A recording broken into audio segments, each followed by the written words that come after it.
Assalamualaikum warahmatullahi wabarakatuh. Perkenalkan, nama saya Piani Desti Ranalinda Ratri, NIM 117, Prodi Ekonomi Syariah. Di sini saya akan menjelaskan materi tentang filsafat. Untuk bab yang pertama ada pengertian filsafat, ruang lingkup filsafat, dan manfaat mempelajari filsafat.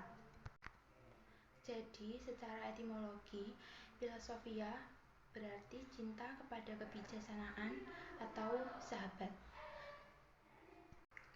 Pengertian filsafat secara terminologis adalah ilmu pengetahuan yang mengkaji atau memikirkan segala sesuatu secara mendalam dengan sungguh-sungguh dan dapat diterima secara kritis. Adapun ruang lingkup dalam filsafat terdiri atas 1.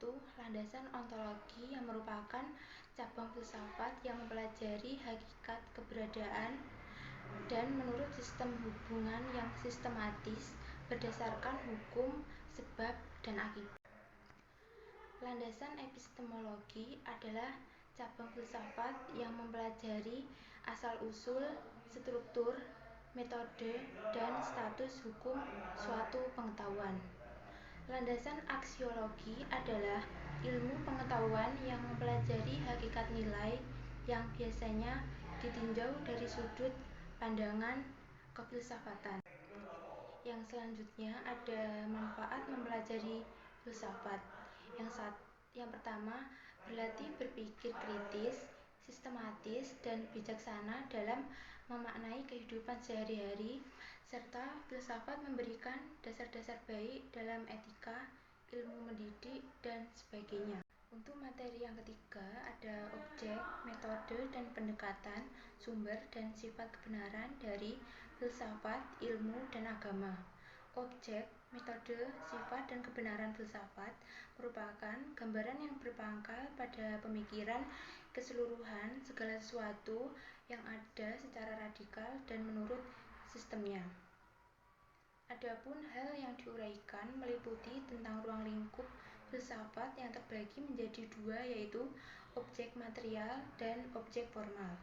Pendekatan filsafat dalam kajian Islam merupakan suatu ikhtiar manusia untuk memahami berbagai manifestasi kenyataan melalui upaya berpikir sistematis, kritis, dan radikal dengan Islam sebagai sumber pengetahuan dan kebenaran. Dan untuk materi selanjutnya ada istilah-istilah dalam filsafat. Khasanah kefilsafatan merujuk pada warisan pemikiran dalam bidang filsafat. Istilah-istilah penting dalam khasanah ini meliputi metafisika, empirisme, etika epistemologi, rasionalisme, logika, idealisme, dan fenomenologi. Dan untuk materi kelima ada sejarah pertumbuhan dan perkembangan filsafat. Sejarah perkembangan filsafat dapat dibagi menjadi beberapa periode, yaitu klasik, pertengahan, dan modern. Periode klasik yang terjadi pada sekitar abad ke-6 hingga abad ke-4, SM filsafat Yunani kuno memiliki tokoh-tokoh besar seperti Thales, Pythagoras, Socrates, Plato, dan Aristoteles. Socrates terkenal dengan metode dialektiknya, Plato dengan ajaran-ajarannya tentang ide-ide abadi, dan Aristoteles dengan kontribusinya terhadap logika, etika, dan metafisika. Abad pertengahan yang terjadi sekitar abad ke-5 hingga abad ke-15, filsafat abad pertengahan didominasi oleh pemikiran Kristen, Islam, dan Yahudi. Pada awal periode ini, Santo Agustinus dan Santo Thomas Aquinas memadukan filsafat dengan teologi Kristen. Pemikiran filosofis Islam berkembang melalui karya-karya filosof seperti Al-Farabi, Avicenna atau Ibnu Sina, dan Averroes atau Ibnu Rus. Top of Rome, filsafat abad modern yang mencerminkan pergeseran fokus dari teologi dan otoritas tradisional menuju penekanan pada rasionalitas, pengalaman, dan hak asasi manusia, membentuk dasar bagi banyak pemikiran kontemporer. Untuk materi yang keenam, ada alam pemikiran filsafat Yunani. Aspek sejarah filsafat dibedakan menjadi 3, yaitu filsafat zaman klasik, filsafat abad pertengahan, dan filsafat modern. Berbicara mengenai kelahiran filsafat, memang tak akan lepas dari eksistensi filsafat alam. Ada beberapa tokoh-tokoh filsuf alam diantaranya yaitu Anaximander atau Anaximendos, Anaximenes, Leukippos, Demokritos, Herakleitos, Empedokles, Anaxagoras. Tokoh filsuf zaman klasik antara lain Sokrates, Plato, dan Aristoteles. Filsafat abad pertengahan dibagi menjadi 3 periode, yaitu awal skolastik, kejayaan skolastik, dan akhir skolastik. Filsafat modern adalah pembagian dalam sejarah filsafat barat yang menjadi tanda berakhirnya era skolatisme. Untuk yang selanjutnya ada idealisme Plato dan realisme Aristoteles. Idealisme Plato merupakan suatu aliran ilmu filsafat yang dipercaya oleh Plato bahwa semua fenomena alam itu hanyalah bayang-bayang dari bentuk atau ide yang kekal. Ide bukanlah gagasan yang hanya terdapat di dalam pemikiran manusia saja yang bersifat subjektif, akan tetapi ide inilah yang memimpin pemikiran manusia.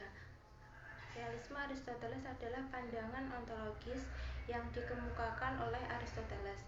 Realitas terdiri dari entitas yang konkret dan aktual. Objek-objek dalam dunia nyata memiliki keberadaan aktual dan karakteristik yang melekat.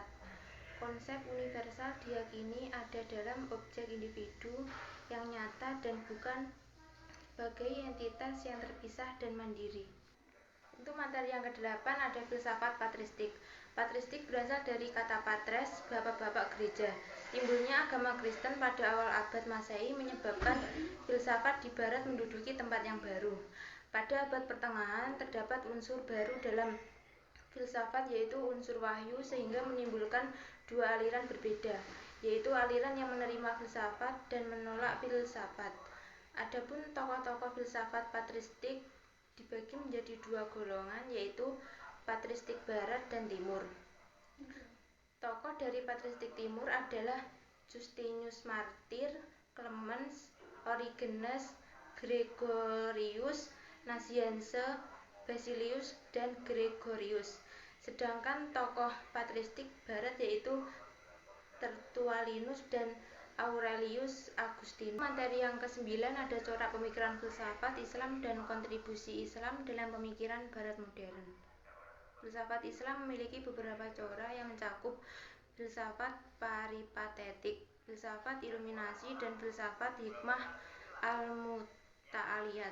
Dalam konteks epistemologi ada kebutuhan untuk mencapai alternatif epistemologi yang mampu berdialog kritis dengan epistemologi barat yang dominan. Ini penting untuk memahami implikasi sains modern terhadap sistem kepercayaan agama Islam. Dalam kontribusi Islam terhadap pemikiran barat, beberapa bidang yang disebutkan meliputi ilmu pengetahuan alam, ilmu kedokteran, filsafat, dan bidang sastra. Pengaruh besar pemikiran Islam ini membantu membuka jendela pemahaman rasional di dunia barat dan berkontribusi pada perkembangan ilmu pengetahuan dan pemikiran modern. Untuk materi yang ke-10 ada aliran-aliran dalam filsafat modern. Rasionalisme dalam filsafat merupakan aliran filsafat yang menyatakan bahwa kebenaran dapat diperoleh hanya melalui hasil pembuktian, logika, dan analisis terhadap fakta.